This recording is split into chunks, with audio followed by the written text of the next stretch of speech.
as gunshots echo across the wind-swept, snow-covered reaches of the wild Northwest, Quaker puffed wheat and Quaker puffed rice, the breakfast cereal shot from guns, present the challenge of the Yukon. It's Yukon King, swiftest and strongest lead dog of the Northwest, blazing the trail for Sergeant Preston of the Northwest Mounted Police in his relentless pursuit of lawbreakers. On King, on you Huskies! Gold discovered in the Yukon. A stampede to the Klondike in the wild race for riches. Back to the days of the gold rush with Quaker puffed wheat and Quaker puffed rice, bringing you the adventures of Sergeant Preston and his wonder dog, Yukon King, as they meet the challenge of the Yukon.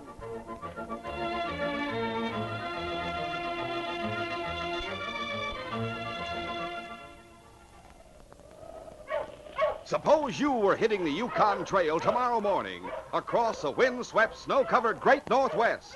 Yes, like Sergeant Preston. Well, sir, you'd appreciate that real stamina calls for a nourishing breakfast. So fortify yourself every morning with a breakfast that includes a heaping bowlful of delicious Quaker puffed wheat or Quaker puffed rice with milk or cream and juicy red strawberries or other fruits.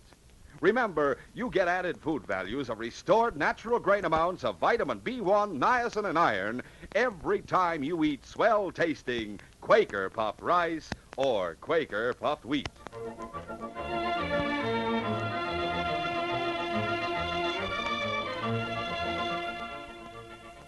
Vic Tyler was on his way to Dawson and had stopped to eat his midday meal a few miles from town.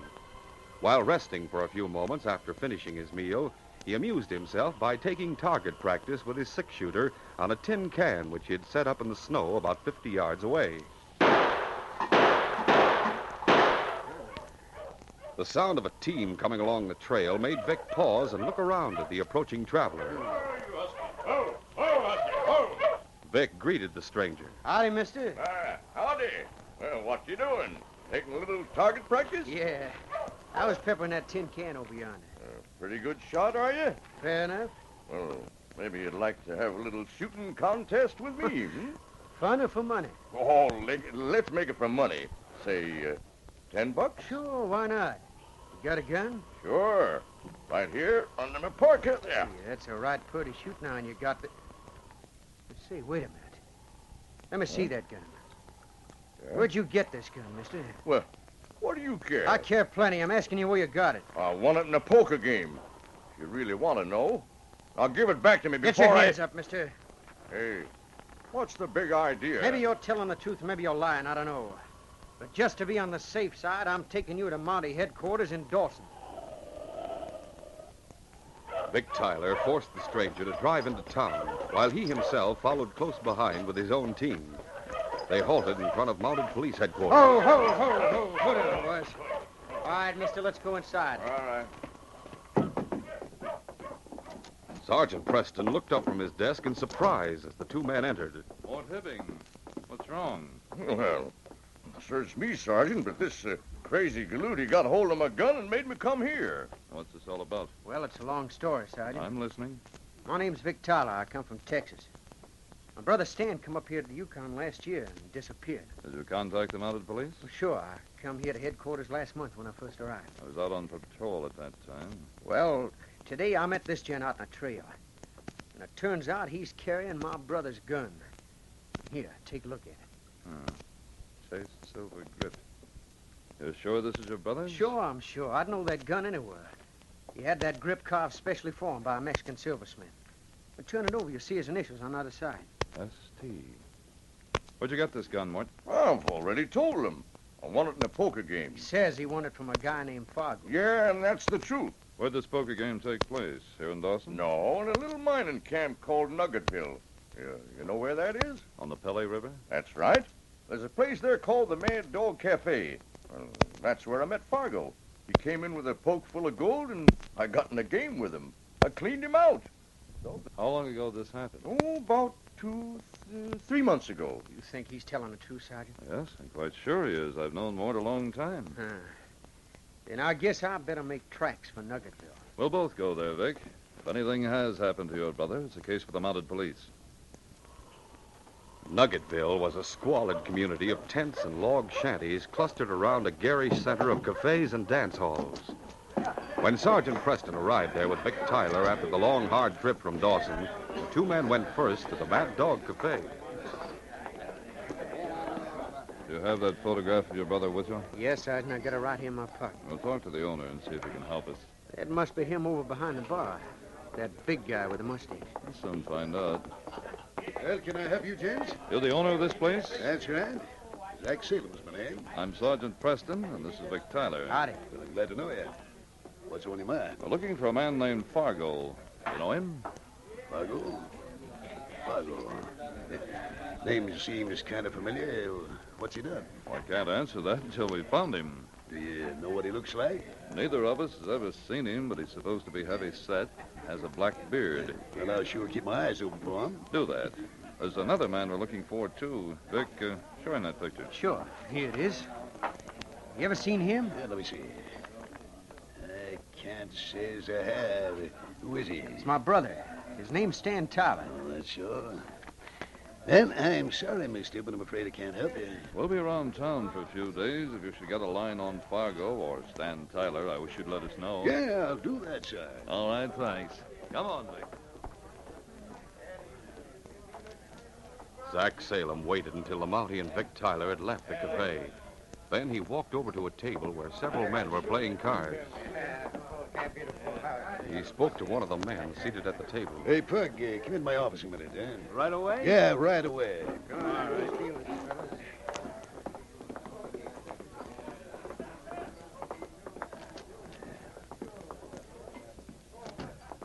What's up? Did you see that Mountie that just left the cafe? Yeah, I saw him. What do you want? He's looking for Stan Tyler.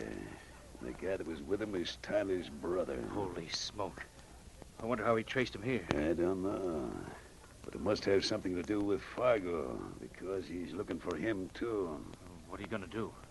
You better get back to the mine right away and tell Fargo to lie low for a week or so till the Mountie gets out of town. What about those supplies we need? Well, what about him? I left an order over the general store.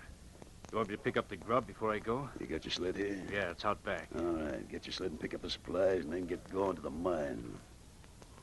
Meanwhile, Sergeant Preston and Vic Tyler were walking away from the cafe. Where to now, Sergeant? We'll try the general store. Think we can find out something there? It's worth a try. If either Fargo or your brother lived here any length of time, they must have bought supplies at the general store.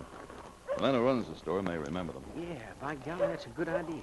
Here's the store. Josh Hobart, the storekeeper, was an old friend of Sergeant Preston's. He greeted the sergeant loudly. Well, Ding, bust my hide if it ain't Sergeant Preston and King. Hello, Josh. Well, you don't get down this way very often, Sergeant. You on a case? Yes, and I'm hoping you can help me. I sure will if I can. First of all, I'd like to have you meet my friend, Vic Tyler. Howdy. We're looking for two people, Josh. One of them's a man named Fargo. You ever know him? Fargo? Yeah. Yeah, I know him. You do? Sure, he's been in here lots of times. Big guy with black whiskers. Can you tell us anything about him? Well, I ain't seen much of him in the last few months. Guess he's out working the claim somewhere. Used to be tied up pretty close with the guy that runs the Mad Dog Cafe. What's that? You mean Zach Salem? Yeah, that's right. Have you met him? We just came from his place. He told us he didn't know Fargo. He's lying. I always knew that guy was crooked. Here. Take a look at this picture. That's the other man we're looking for. You ever seen him? Sure have. I grub-staked him. His name's Stan Tyler. Say, your name's Tyler, too. You any relation? Yeah, he's my brother. Well, I'll be dead burned. You tell us where to find him? I wish I could find him myself. I ain't seen hide nor hair him for the last 4 or 5 months. So how'd you happen to grub-stick him? Well, it's like this. Stan got wind of a lost Indian gold mine. Supposed to have been discovered years ago by a couple of French Canuck trappers. Maybe you've heard the story. Yes, I have. The two trappers came back to civilization loaded with gold, and later on got into a brawl and knifed each other. No one since then has been able to locate the mine. Yep, that's the story. I never took much stock in it myself, but Stan heard about it from some Indian whose life he saved, and he was bound and determined he was going to find the mine. He offered me a quarter share of the proceeds if he did. Did he ever find it? Sure. Leastways, he says he did.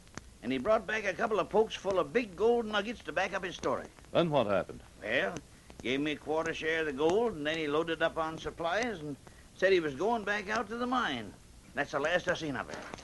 At that moment, the door opened, and the man Zach Salem had spoken to entered the room. At sight of him, the storekeeper's face seemed to freeze. Oh, howdy, Pug.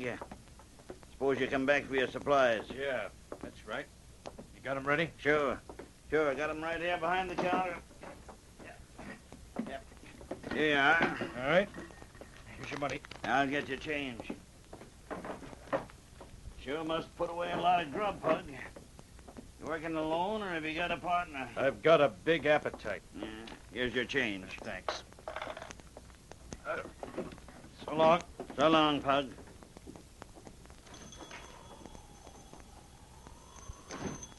By thunder, Sergeant, there's a guy you ought to keep your eye on. Why so? Because he's a close pal of Fargo's. Oh? And what's more, he's tied up with Zach Salem, too. Every time he's in town, he hangs around the Mad Dog Cafe. If there's anything crooked going on, I'll bet he's in on it. We'll continue our adventure in just a moment.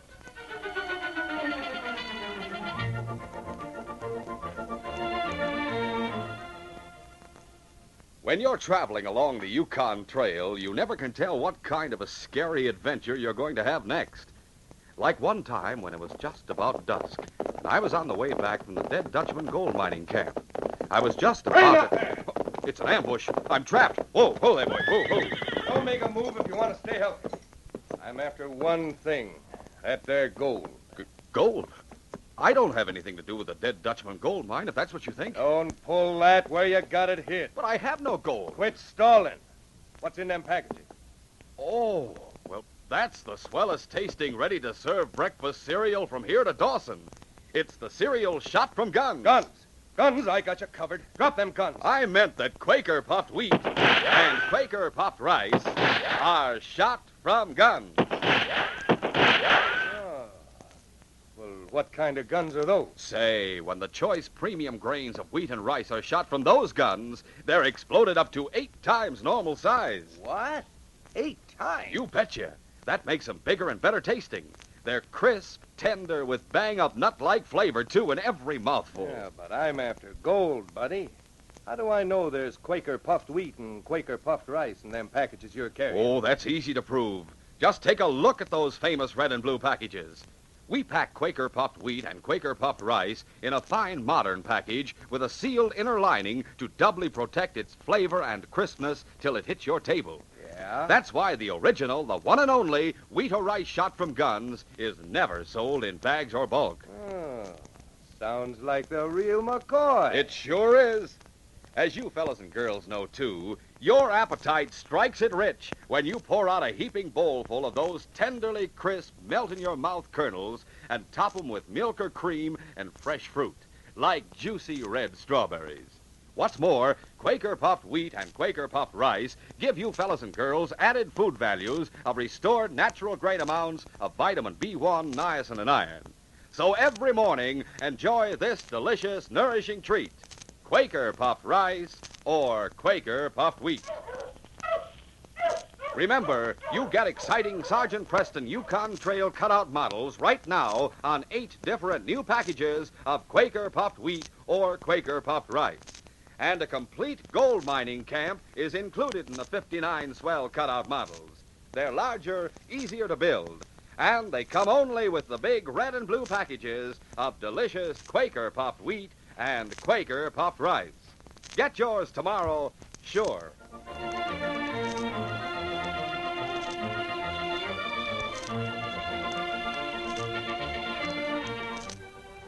Now to continue. After leaving the general store, Pug halted his team in front of the Mad Dog Cafe.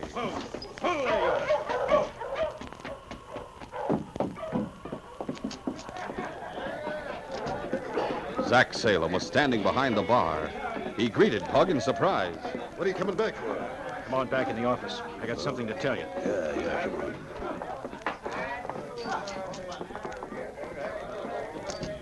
All right, spill it. What's wrong? I went to the store, like you said, to pick up the supplies. Yeah.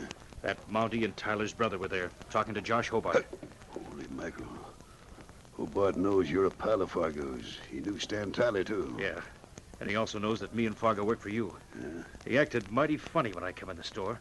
Tried to pump me about why I was buying so much grub. By this time, he's probably shot off his mouth to Sergeant Preston. Looks like we're really in the soup. You know whether Preston followed you when you left the store? I ain't sure. I looked down the street when I come in the cafe, but there were too many people milling around. Well, I guess we'll have to do something about that red coat. Such as what? I've got an idea.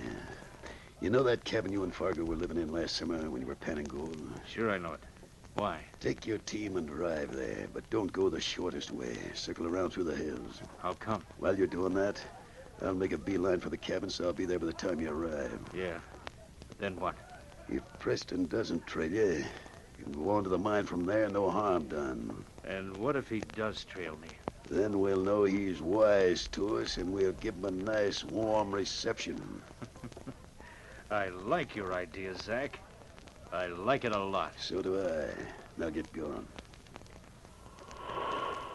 Meanwhile, Sergeant Preston and Vic Tyler had taken up a position from which they could watch the front door of the cafe. Here comes Pug now, Sergeant. He's leaving the cafe. Yes, he's going over to his team. Looks like he's heading straight out of town. Come on, we got our teams and follow him. Right. 2 hours later, Sergeant Preston and Vic halted their teams at a small cabin in the hills. There's Pug's team, Sergeant. I wonder if him and Fargo live in this cabin. What I'm wondering is why he took such a long way around to get here. Maybe he figured on throwing us off his trail. Well, there's only one way to find out.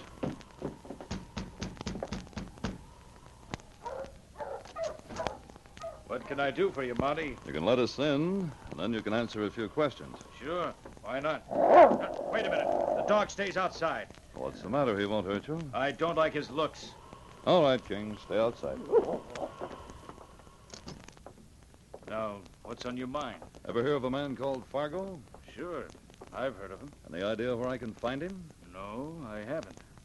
What do you expect to do with all those supplies? Eat 'em. Like I told Josh Hobart. I got a big appetite. Why'd you come to this cabin? I live here. Nobody lives here. The place is stripped bare. Oh, I forgot to tell you. I'm just moving in. Look, mister, in case you don't realize it, I'm here on police business. The man's disappeared. He may have been murdered. It's obvious that you and Zach Salem know something, and you're both covering up. Now, are you going to talk, or shall I take you back to Dawson and hold you on suspicion of murder? Get your hands up, Preston. You too, Tyler. Zach Salem, eh? That trapdoor came in mighty handy, eh, boss? That's right.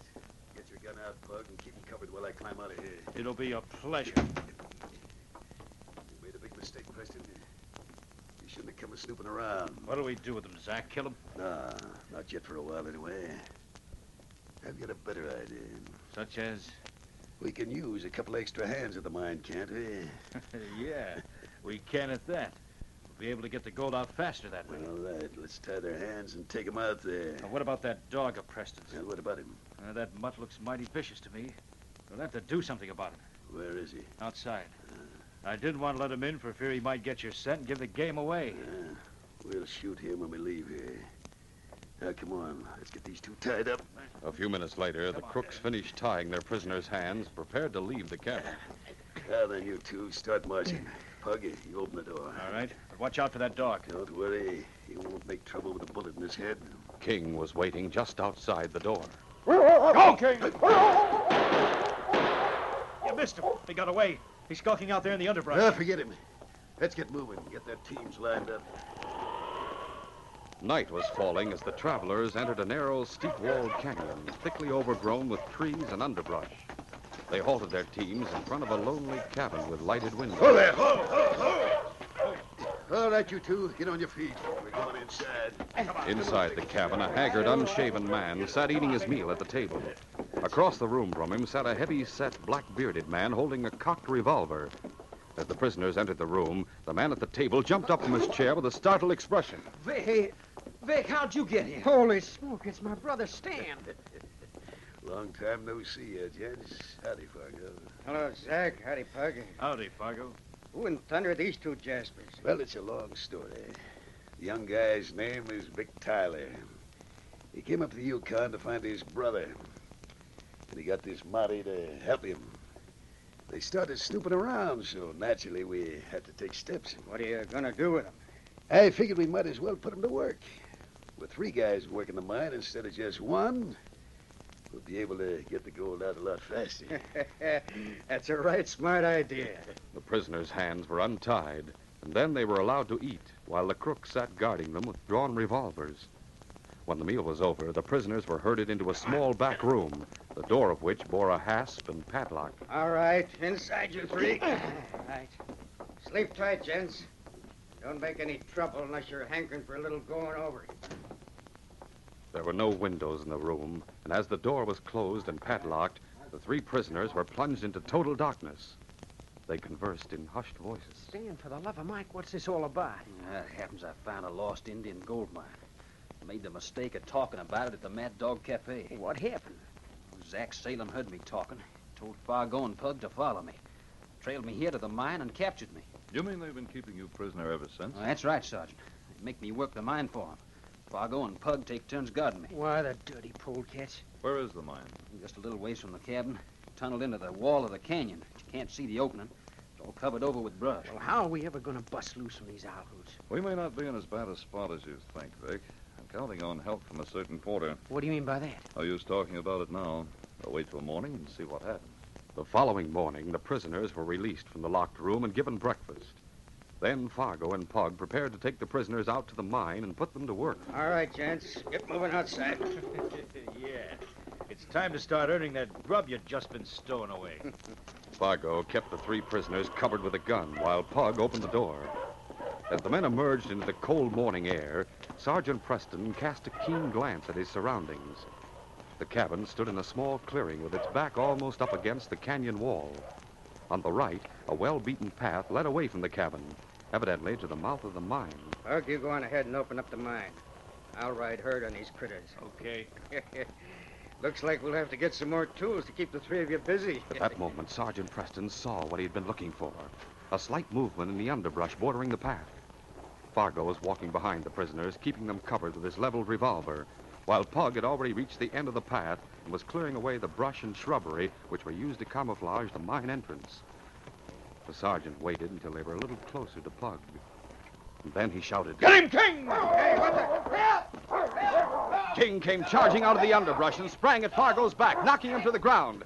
Without even glancing around to see what had happened, Sergeant Preston darted forward to deal with Pug. Oh, no, you don't, Preston. Pug tried to draw his gun and fire, but the Mountie's hand clamped his wrist with a grip of steel. The 2 men struggled desperately, raining blows on each other with their free hands. Stan and Vic had been stunned with surprise by the sudden development. Vic was the first to recover his wits. I'll get Fargo's gun. You help the sergeant. Fargo had dropped his gun and rolled over on top of it as he sought to ward off King's savage attack. As Vic tried to dislodge him, Zach Salem rushed out of the cabin. Stan shouted a warning to the sergeant. Look out! Here comes Zach Salem. He's got a gun. Yeah, now get you first. Down, Stan. As he spoke, Preston summoned up all his strength and knocked Pug unconscious with a single terrific punch. At that moment, Zach fired. Stan had flung himself to the ground, and the shot went over his head.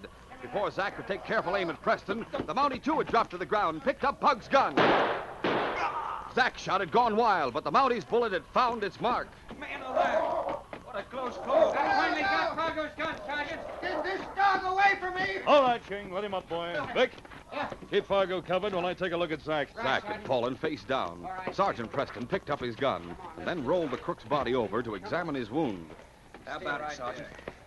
Is he dead? No, but he's badly wounded. I reckon it'll be a long time before he's in shape to pull any more crooked stuff. Yes. 10 years at least. And the same for Fargo and Pug. I couldn't figure out what you meant last night when you said you were expecting help from a certain quarter. But I sure know now. You knew King would follow us here. That's right, Vic. I was sure he would. King's always at hand when I need him most, aren't you, fella? Thanks to you, old boy. This case is closed.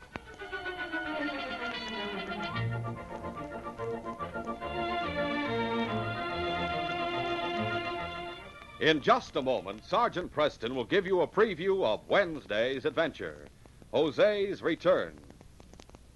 Hooray, says Mother, when she discovers that the real bargain in breakfast cereals is delicious Quaker popped wheat or Quaker popped rice. Yes, indeed. It's a deluxe family breakfast. Not like the bargain cereals that the family won't eat or really don't enjoy. The youngsters go for wheat and rice shot from guns because they're exploded up to 8 times normal size. They're extra crisp and tender, full of delicious nut-like flavor. And Dad always reaches for the big red and blue package of Quaker puffed rice or Quaker puffed wheat with a picture of the smiling Quaker man, because it's such a refreshing breakfast dish, topped with milk or cream and fresh fruit, like luscious, juicy red strawberries. And Mother herself knows it's a bargain in nourishment. Gives the whole family extra food values of restored natural grain amounts of vitamin B1, niacin, and iron. Remember, the original crisp, fresh Quaker puffed wheat or Quaker puffed rice comes only in the large red and blue package, a fine modern package with a sealed inner lining. That lining serves to doubly protect the flavor and crispness until the moment you pour it into the bowl. For that reason, Quaker puffed wheat or Quaker puffed rice is never sold in bags or bulk. Buy both delicious kinds tomorrow. And now, here's Sergeant Preston. You sent for me, Inspector? Yes, Sergeant Preston, I did. There's an unusual case in Selkirk. A Mexican, Jose Aldamas, has been murdered. His partner was held as a suspect. It's an involved case concerning the ownership of a mine. I want you to go and clear up the matter. All right, sir. I'll leave within the hour and take King with me. Come on, King. We have an assignment. There's more to the case than Sergeant Preston thinks. And before his assignment is over, he may find himself resorting to unusual methods to solve it. One man has been killed, and Sergeant Preston himself may be the next victim of the killers. Be sure to hear this exciting adventure Wednesday. These radio dramas, a feature of the Challenge of the Yukon Incorporated, are created by George W. Trendle, produced by Trendle Campbell Enterprises, directed by Fred Flowerday, and edited by Fran Stryker. The part of Sergeant Preston is played by Paul Sutton. They are brought to you every Monday, Wednesday, and Friday at the same time by Quaker Puffed Wheat and Quaker Puffed Rice, the breakfast cereal shot from guns.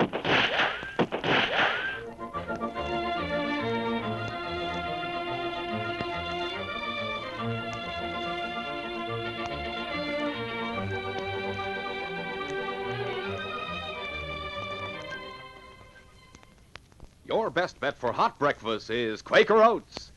The giant of the cereals is Quaker Oats. Delicious, nutritious, makes you feel ambitious.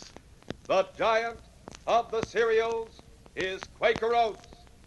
Yes, if you want to be a star in sports and school activities, make your hot cereal Quaker Oats. 'Cause Quaker Oats helps grow the stars of the future. You get more growth, more endurance from oatmeal than from any other whole grain cereal. Remember, Quaker and Mother's Oats are the same.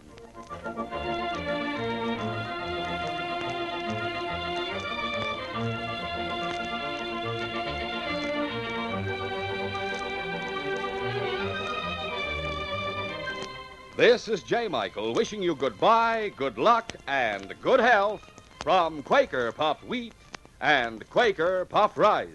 So long. This is ABC, the American Broadcasting Company.